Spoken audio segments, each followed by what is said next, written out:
स्वागत है आपका हमारे channel true crime story Hindi में। दर्शकों, हम यहाँ पर रोज क्राइम की सच्ची घटना लेकर आते हैं। आप पहली बार हमारे चैनल पर आए हैं तो कृपया चैनल को सब्सक्राइब जरूर करें। चलिए शुरू करते हैं आज की सच्ची घटना। प्रशांत गायकवाड़ पैसे वाले बाप का बेटा था। उसे लगता था कि वह कुछ भी कर सकता है। पैसे से ही उसने प्रिया को जाल में फंसाया था, लेकिन नतीजा अपहरण और हत्या के रूप में सामने आया। 25 सितंबर 2020 की रात की बात है। रात 12 बजे 24 वर्षीय रेशमा शीलवंत चव्हाण अपनी मां के साथ देहू रोड पुलिस थाने पहुंची।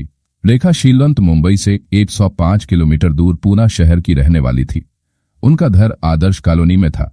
उनकी कॉलोनी थाना देहू क्षेत्र में आता था। थाने की ड्यूटी पर मौजूद सब इंस्पेक्टर अशोक जगताप ने उन्हें सामने खाली पड़ी कुर्सी पर बैठने का इशारा किया और उनके आने का कारण पूछा। रेशमा चव्हाण ने अपने आने का जो कुछ कारण उन्हें बताया, उसे सुनकर अशोक जगताप के माथे पर चिंता की लकीरें उभर आईं। उन्होंने बताया कि आधा घंटे पहले प्रशांत अपने 2 साथियों के साथ उनके घर आया था और उसने उनकी छोटी बहन प्रिया चव्हाण को अपने साथ चलने के लिए कहा। प्रिया के मना करने पर वह उसे जबरन अपने साथ ले गया। सर, कुछ कीजिए, मुझे प्रशांत गायकवाड़ पर जरा भी भरोसा नहीं है। वह मेरी बहन प्रिया के साथ कुछ भी कर सकता है। उसकी 2 माह की बेटी का रो रो कर बुरा हाल है। मामला काफी संगीन था। सब इंस्पेक्टर अशोक जगताप ने रेशमा चव्हाण की तहरीर पर प्रिया चव्हाण के अपहरण का मुकदमा दर्ज कर लिया। इसके साथ ही उन्होंने इस मामले की जानकारी थाना प्रभारी Manish Kalyankar, inspector crime Pandurang Gokhale, sub inspector छाया बोरकर के साथ साथ पुलिस कंट्रोल रूम को दे दी और रेशमा चव्हाण और उसकी मां को आश्वासन दिया कि पुलिस जल्द से जल्द प्रिया को ढूंढने की कोशिश करेगी। वरिष्ठ अधिकारियों के निर्देशन में सब इंस्पेक्टर अशोक जगताप ने अपने सहायकों के साथ अपनी तफ्तीश की रूपरेखा तैयार की और प्रिया चव्हाण अपहरण की तफ्तीश शुरू कर दी। प्रशांत गायकवाड़ के मिलने की जहां जहां संभावना थी वहां वहां छापा मारा गया, लेकिन वह उनके हाथ नहीं लगा। देहू रोड पुलिस अधिकारियों को मामले की तफ्तीश शुरू किए अभी 12 घंटे भी नहीं हुए थे कि पुलिस कंट्रोल रूम से उन्हें एक बुरी खबर मिली। 26 सितंबर 2020 को दोपहर कंट्रोल रूम से सूचना मिली कि आदर्श नगर कॉलोनी की खारी के पानी में एक महिला का शव तैर रहा है। आदर्श नगर इलाका देहू रोड पुलिस थाने के अंतर्गत आता था, इसलिए मामले की जानकारी देहू रोड पुलिस थाने को दे दी गई थी। सूचना मिलते ही देहू रोड पुलिस थाने के सब इंस्पेक्टर अशोक जगताप अपने सहायकों के साथ तुरंत घटनास्थल पर पहुंच गए। चूंकि रेशमा चव्हाण ने अपनी बहन प्रिया के अपहरण की शिकायत पहले ही थाने में दर्ज करवा रखी थी, इसलिए पुलिस टीम ने रेशमा चव्हाण को सूचना देकर शिनाख्त के लिए घटनास्थल पर बुला लिया। शव को देखते ही रेशमा चव्हाण दहाड़ मारकर रोने लगी। इससे पुलिस टीम को समझते देर नहीं लगी कि खाड़ी में पड़ा शव प्रिया चव्हाण का ही है, रेशमा चव्हाण का ही है। रेशमा चव्हाण को सांत्वना देने के बाद प्रिया के शव को बाहर निकलवाकर उसका निरीक्षण किया गया। सब इंस्पेक्टर अशोक जगताप अभी शव का निरीक्षण और वहां एकत्र भीड़ से पूछताछ कर ही रहे थे कि मामले की जानकारी पाकर थाना प्रभारी मनीष कल्याणकर, इंस्पेक्टर पांडुरंग गोखले, महिला सब इंस्पेक्टर छाया बारेक के साथ मौका ए वारदात पहुंच गए थे। उनके साथ फॉरेंसिक टीम भी आ गई थी। शव की फॉरेंसिक जांच के बाद थाना प्रभारी मनीष कल्याणकर ने अपने सहायकों के साथ शव का सरसरी निगाह से निरीक्षण किया। फिर लाश को पोस्टमार्टम के लिए स्थानीय सिविल अस्पताल भेजकर थाने लौट आए। मामला अब और गंभीर हो गया था। प्रशांत गायकवाड़ पर अब तक प्रिया चव्हाण के अपहरण तक का ही आरोप था। अब उसके विरुद्ध हत्या का भी मामला दर्ज कर लिया गया। थाने के वरिष्ठ अधिकारियों ने विचार कर मामले की तफ्तीश इंस्पेक्टर पांडुरंग गोखले और सब इंस्पेक्टर अशोक जगताप को सौंप दी।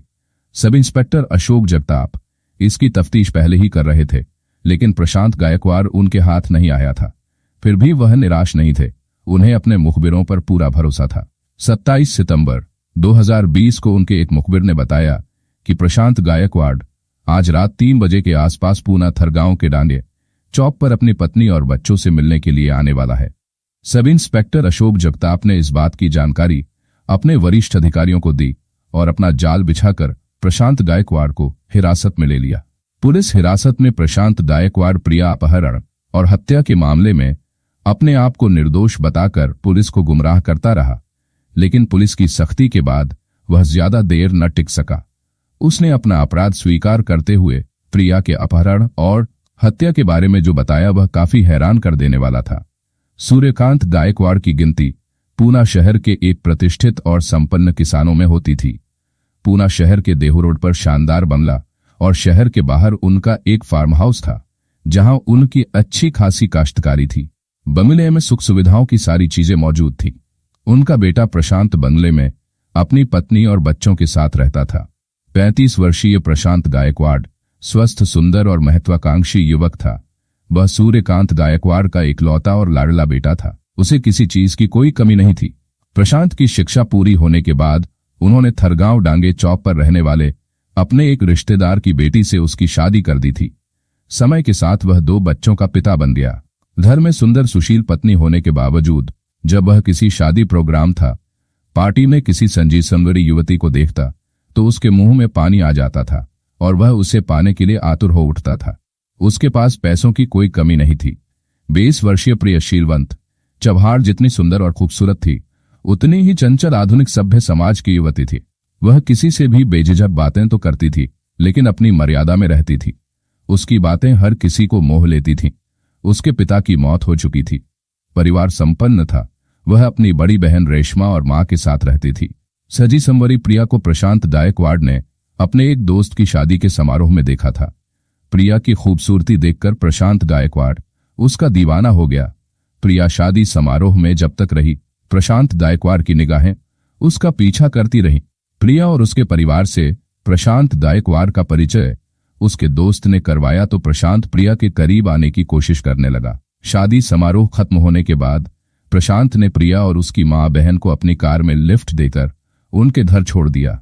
रास्ते में प्रिया चव्हाण, उसकी मां और बहन रेशमा चव्हाण प्रशांत गायकवाड़ की बातों और व्यवहार से इस तरह प्रभावित हुई कि उसे अपने घर चाय नाश्ते पर बुला लिया।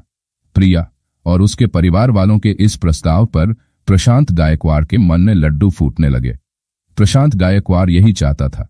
वह दूसरे दिन ही प्रिया से मिलने उसके घर पहुंच जाना चाहता था, लेकिन किसी तरह अपने मन को काबू कर वह 1 सप्ताह बाद प्रिया के घर पहुंचा।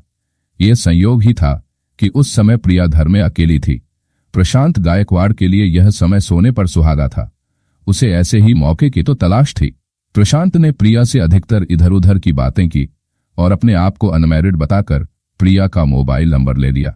प्रिया का मोबाइल नंबर लेने के बाद प्रशांत प्रिया को अक्सर फोन करने लगा। नतीजा यह हुआ कि प्रशांत गायकवाड़ की मीठी लुभावनी बातें प्रिया के मन में धीरे धीरे घर करने लगीं और वह उसकी तरफ आकर्षित हो गईं। प्रशांत गायकवाड़ यही चाहता भी था। वह मौका देखकर प्रिया को अपनी कार में बैठाकर लंबे सफर पर ले जाता। दोनों मॉल में जाकर शॉपिंग करते। प्रिया को वह अच्छे अच्छे उपहार देता था। प्रिया इस बात से अनभिज्ञ थी कि प्रशांत गायकवाड़ सिर्फ उसके शरीर का भूखा है। प्रशांत ने कई बार मर्यादा की लक्ष्मण रेखा पार करने की कोशिश की, लेकिन प्रिया ने उसे रोक दिया। जब प्रशांत गायकवाड़ यह बात अच्छी तरह समझ गया कि प्रिया अपनी लक्ष्मण रेखा लांघने वाली नहीं है, तो उसने एक योजना के तहत अपनी पत्नी और बच्चों को उनके ननिहाल भेजकर प्रिया को जरूरी बात के लिए अपने बंगले पर बुलाया और नशे का शरबत पिलाकर उसके साथ संबंध बनाए। जब यह बात प्रिया को पता चली तो उसे नागवार लगा। बाद में जब यह बात प्रिया को मालूम हुई कि प्रशांत गायकवाड़ शादीशुदा ही नहीं बल्कि 2 बच्चों का पिता भी है, तो वह अपने आप को संभाल नहीं पाई और देहू रोड पुलिस थाने जाकर उसके विरुद्ध धोखा और बलात्कार की शिकायत दर्ज करवा दी, जिससे पुलिस ने उसे गिरफ्तार कर लिया। यह मामला 2016 का था। 2 साल तक चले इस प्रकरण में जब प्रशांत गायकवाड़ को एहसास हो गया कि वह सजा के बिना नहीं बच सकता, तो उसने प्रिया से मेल मिलाप में ही अपनी भलाई समझी और प्रिया के घर जाकर उससे और उसकी मां बहन से अपने किए की माफी मांगी। इतना ही नहीं, उसने अपनी पत्नी को तलाक देकर प्रिया से शादी करने का भी वादा किया। साथ ही उसने मामले को वापस लेने की विनती भी की। प्रशांत के अनुरोध पर प्रिया ने अपना भविष्य देखते हुए केस वापस लेकर प्रशांत गायकवाड़ को माफ कर दिया। वह पहले की तरह प्रशांत गायकवाड़ से मिलने जुलने लगी। बीच बीच में जब प्रिया शादी की बात करती तो प्रशांत अपनी पत्नी से तलाक लेने का बहाना कर उसे टाल देता। समय अपनी गति से चलता रहा। प्रिया प्रशांत के बहकावे में आकर अपने आप को भूल गई और गर्भवती हो गई। समय आने पर उसने एक बच्ची को जन्म दिया। बच्ची के जन्म के 2 माह बाद प्रिया ने जब अपनी शादी और बच्ची के भविष्य के लिए प्रशांत गायकवाड़ से बात की तो प्रशांत टाल मटोल करता रहा, जिससे प्रिया और उसके परिवार वालों को उसकी नीयत का पता चल गया। प्रिया की शादी और उसकी बच्ची के हक का दबाव बनाने के लिए प्रिया की मां और बहन ने महिला संगठन का सहारा लिया। घटना के दिन जिस समय महिला संगठन प्रशांत गायकवाड़ के बंगले पर पहुंचा, उस समय प्रशांत घर पर नहीं था। उनका सामना उसकी पत्नी और बच्चों को करना पड़ा। संगठन की महिलाओं ने उसे जमकर लताड़ा, बंगले की खिड़की और बंगले में खड़ी कार के सारे शीशे तोड़ डाले और उसकी पत्नी को चेतावनी देकर निकल रही कि अगर प्रशांत गायकवाड़ ने प्रिया से शादी नहीं की और बच्ची को पिता का नाम नहीं दिया तो दोबारा फिर आएंगी और अंजाम बुरा होगा। पति प्रशांत के चरित्र और महिला संगठन की चेतावनी से उसकी पत्नी बुरी तरह डर गई। उसे पति से नफरत हो गई। वह अपना सारा सामान और बच्चों को लेकर मायके जाने के लिए तैयार हो गई। शाम को प्रशांत गायकवाड़ घर आया तो घर की स्थिति देखकर हैरान रह गया। पत्नी ने उसे आड़े हाथों लेते हुए काफी खरी-खोटी सुनाई और अपने दोनों बच्चों को लेकर उसी समय घर छोड़कर मायके चली गई। पत्नी के मायके जाने और अपने अपमान को वह सह नहीं सका। उसका खून खौल उठा और उसने प्रिया चव्हाण के प्रति खतरनाक फैसला ले लिया। उसका मानना था कि न रहेगा बांस और न बजेगी बांसुरी, रोज रोज की किटकिट खत्म हो जाएगी।